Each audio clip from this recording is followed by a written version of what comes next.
So today we'll see the chapter electric current and its effects. Okay.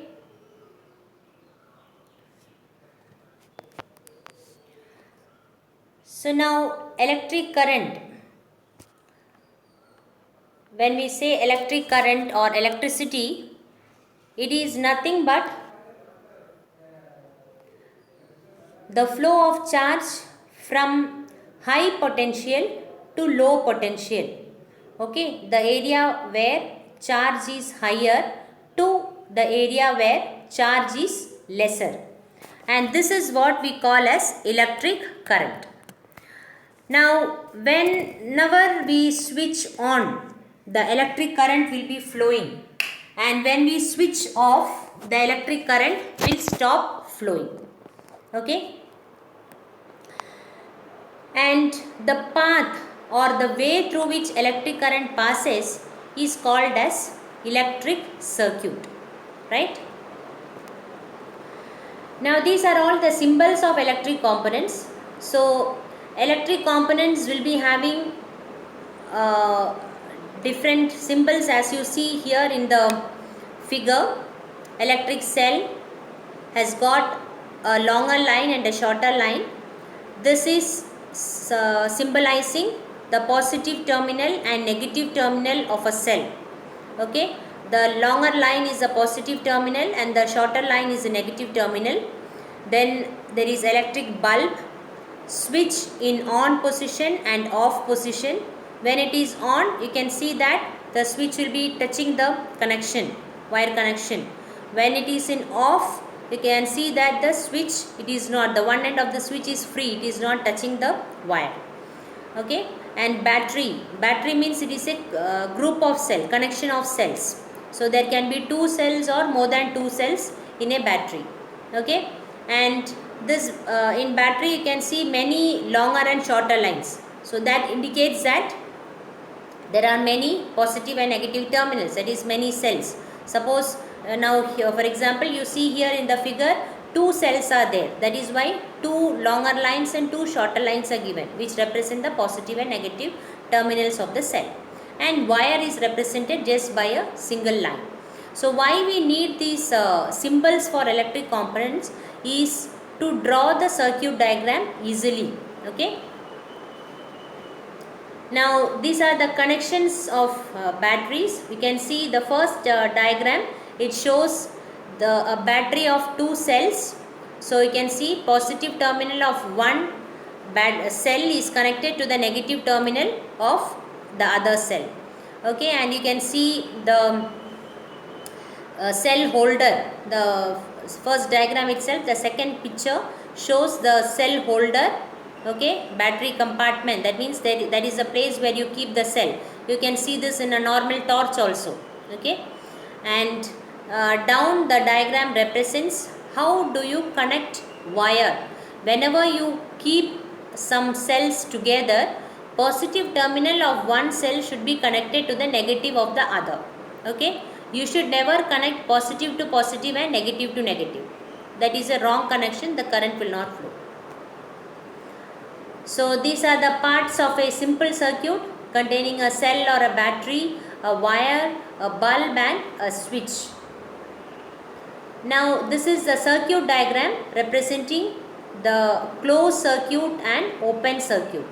In a closed circuit, the switch is on and so the current will flow, and you can see the bulb is glowing. The small dotted lines on the bulb shows that it is glowing. Whereas in the second diagram, you can see that switch is off, so the circuit is open, and so bulb is not glowing. You cannot see any dotted lines near the bulb. That means the bulb is off.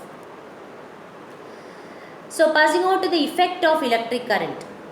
Generally there are many effects, among which here we see heating effect, magnetic effect, chemical effect and electric shock.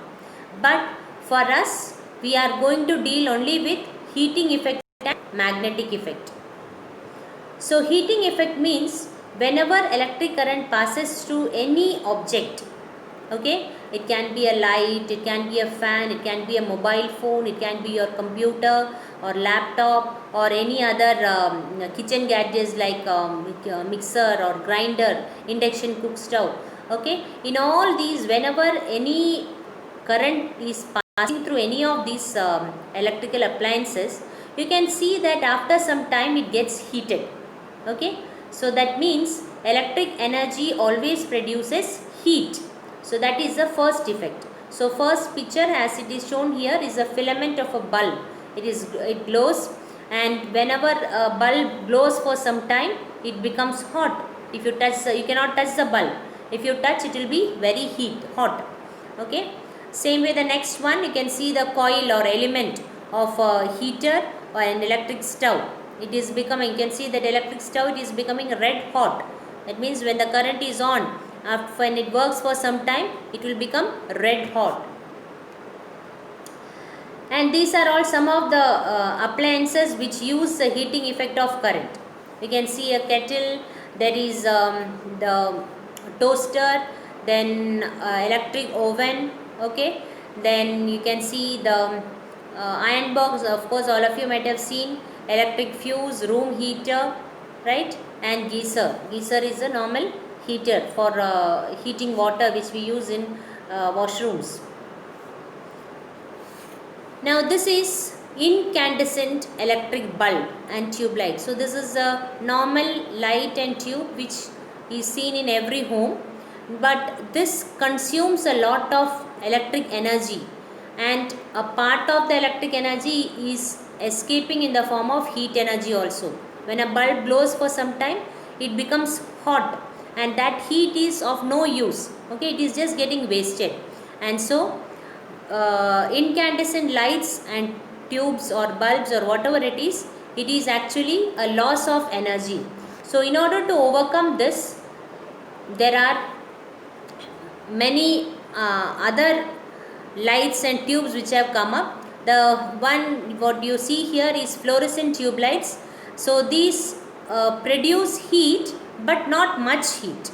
Okay, they do not produce much heat, and comparing the incandescent bulb and the fluorescent tube light will be taking very little, it will be emitting out very little heat, so it can keep the room in a cooler temperature, and also it is an energy saver because lot of heat is not generated, so it is an energy saver. About 75% less heat is only produced by a fluorescent tube light.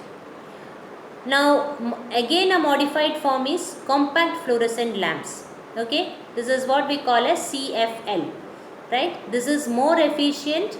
Okay, about 4 times it is as efficient as an incandescent bulb, and also it has got a longer life. It can work for about 10,000 hours, and the size variations, it is seen in you can see tube light or a normal light will be very long, but this is very easy to handle, it is very easy to carry.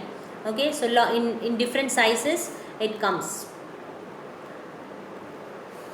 Now here there is a caution for you, that is you should be always careful that mercury exposure.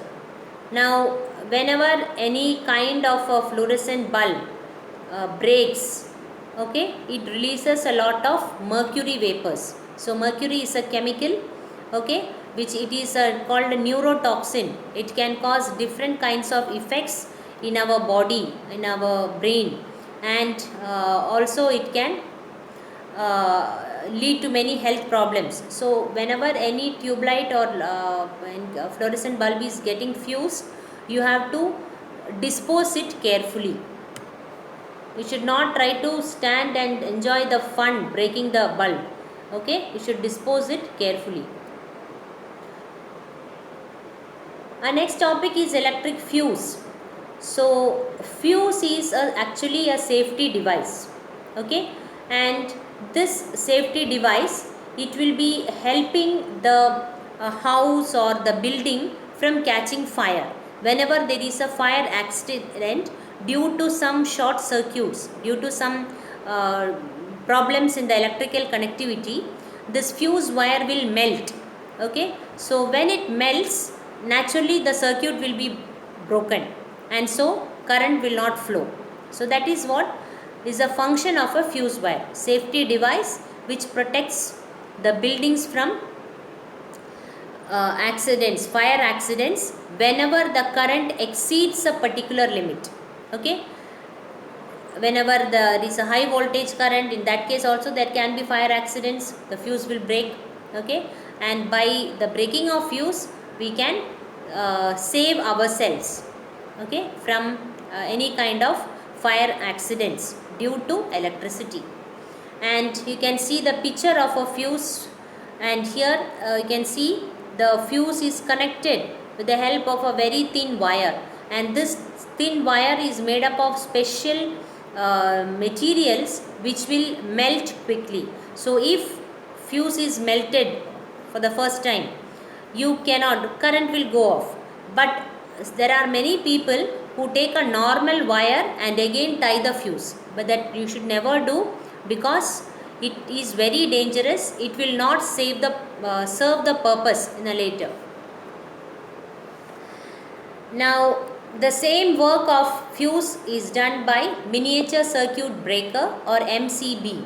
Now this is an automatically operated switch, electronic switch. Okay, whenever you can see the picture, whenever the switch whenever the current is more, automatically the switch here, what you see in blue and red, it will come down. Okay, switch will become off.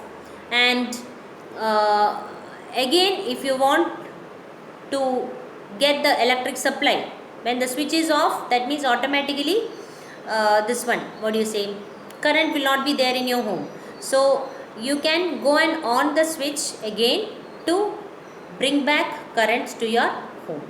Okay, so here there is no need of tying the wire or repairing the fuse, just you have to go and put the switch. Okay, that is MCB.